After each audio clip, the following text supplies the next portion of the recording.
Halo guys, selamat datang kembali di channel Terang Sekali. Di Singapura, walaupun punya uang banyak, tidak bisa ujuk-ujuk langsung pergi ke showroom beli mobil seperti di negara kita. Pemerintah Singapura sangat kreatif menciptakan aturan yang membuat warga negaranya susah memiliki mobil pribadi. Apa sajakah aturan-aturan yang menyusahkan warga Singapura itu?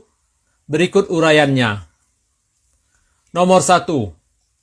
Sebelum punya mobil, harus punya surat izin memiliki mobil, Certificate of Entitlement atau COE terlebih dahulu, yang dikeluarkan oleh Dishub-nya Singapura atau Land Transport Authority atau LTA. Surat izin ini dikeluarkan Departemen Perhubungan Singapura berdasarkan jumlah kuota mobil yang boleh dibeli masyarakat untuk bulan itu. Surat izin ini harganya juga mahal, karena harus dibeli dengan cara lelang. Cuma penawar dengan harga yang tertinggi yang bisa mendapatkannya. Gila nggak itu guys? Kisaran harga surat izin memiliki mobil ini sekitar 250 juta sampai 450 juta rupiah. Itu baru harga surat izinnya saja, belum harga mobilnya. Udah dapat berapa biji Avanza second untuk mengurus surat izin ini saja guys? Surat izin ini pun cuma berlaku selama 10 tahun, bukan selamanya. Nomor 2. Harga mobilnya sendiri sudah sangat mahal karena dikenai bermacam-macam pajak, di antaranya OMV atau Open Market Value, GST atau Good and Service Tax, ARF atau Additional Registration Fee, dan VES atau Vehicle Emission Scheme. Semua pajak ini sukses menaikkan harga jual mobil berkali-kali lipat dari harga sebenarnya. Toyota Avanza, mobil sejuta umat yang berharga 200 juta di Indonesia, jika dijual di Singapura harganya akan menjadi 1,1 miliar lebih karena dibebani pajak-pajak tersebut di atas.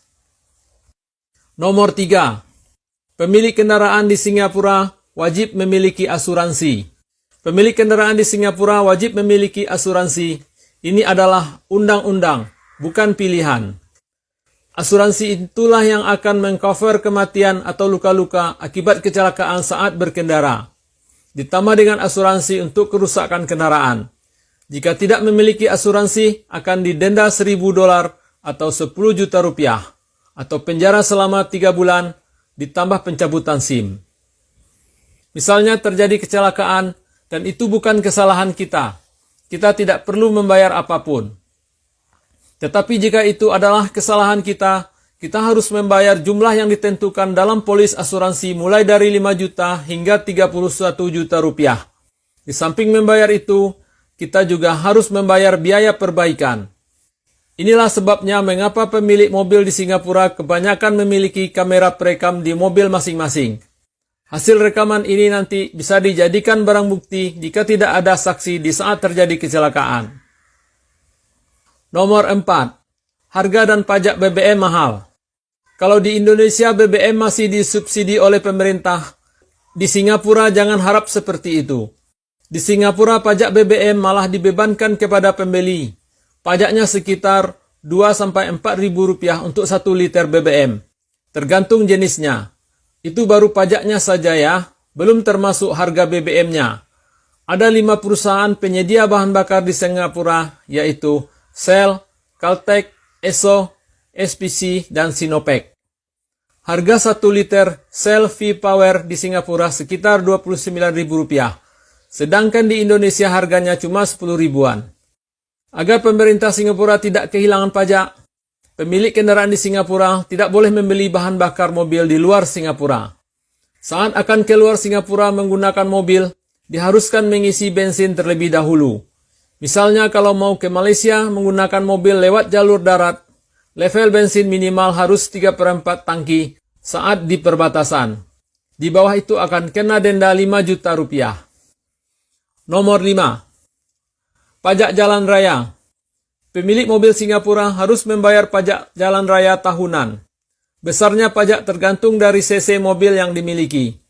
Mobil 1600 cc pajak jalan raya sekitar $800. atau sekitar 8 juta rupiah. Mobil 2000 cc membayar pajak sekitar $1.200 atau 12 juta rupiah per tahun. Nomor 6. Ada jalan berbayar. Selain jalan tol, ada juga jalan-jalan tertentu yang harus bayar jika mobil kita melewatinya. Jalan berbayar ini disebut Electronic Road Pricing System atau ERP. ERP biasanya dikenakan pada jalan-jalan di sekitar area bisnis atau daerah-daerah yang ramai lalu lintasnya. Untuk mengetahui jalan ERP atau bukan, di atas jalanan terpasang tanda ERP dan tertera tarifnya. Tarif ERP tergantung wilayah dan jam. Nomor 7. Tarif jalan tol mahal.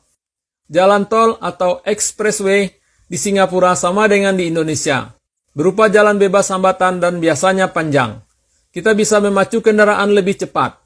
Tarif tol di Singapura tergantung jarak dan jam. Jalan tol di Singapura menggunakan gerbang tol sistem sensor. Tidak ada gerbang tol manual seperti di Indonesia yang harus menyentuhkan kartu tol di mesin. Mobil yang melewati jalan tol Singapura, secara otomatis sistem akan memotong saldo pemilik mobil.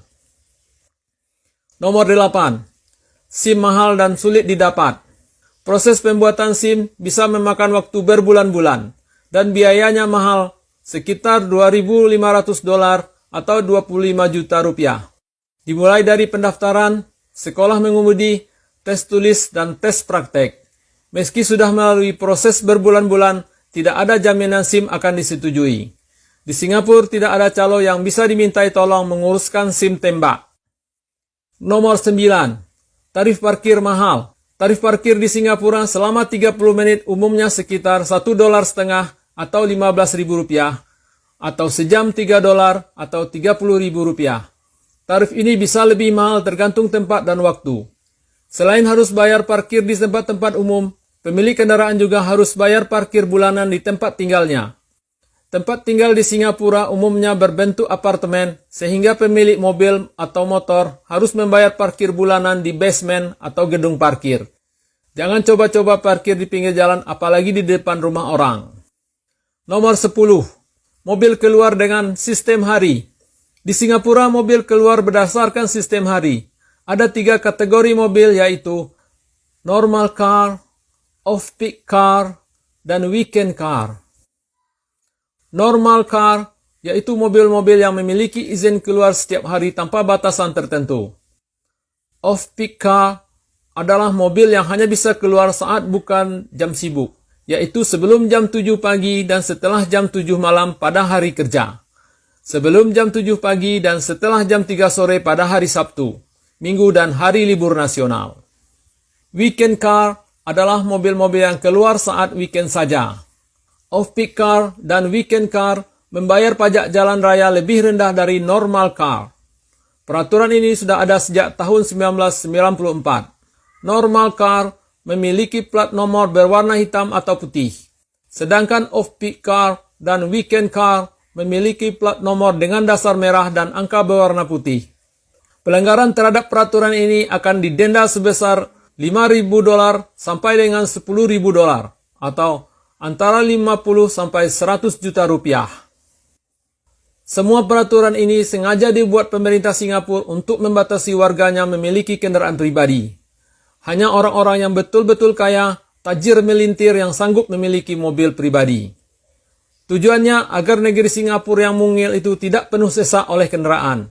Jalanan tidak macet, agar hari-hari warganya tidak habis di jalan saja karena terjebak macet. Udara kota pun jadi bersih, bebas polusi asap kendaraan bermotor. Sebagai gantinya, untuk masyarakat umum, pemerintah Singapura telah menyiapkan sistem transportasi massal yang nyaman dan murah untuk bepergian, seperti bus dan MRT. Alat transportasi ini bebas macet, serta bisa memindahkan ribuan orang dalam sekejap